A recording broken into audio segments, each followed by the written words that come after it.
છે ને એ ભીડે એક જ દિવસ પોતાના હક અધિકાર માટે સુબીર તાલુકાની જે મામલતદાર કચેરી છે ને એ મામલતદાર કચેરીને એક જ દિવસ ઘેરી લો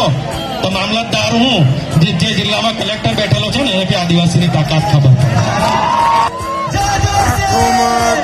દિલમાં તુફાન આદિવાસી છીએ નથી કોઈના ગુલામ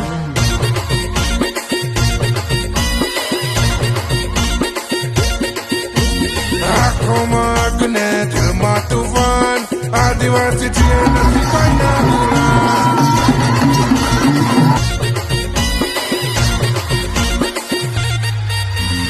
અમારો હક અમે આપી લઈએ પ્રકૃતિની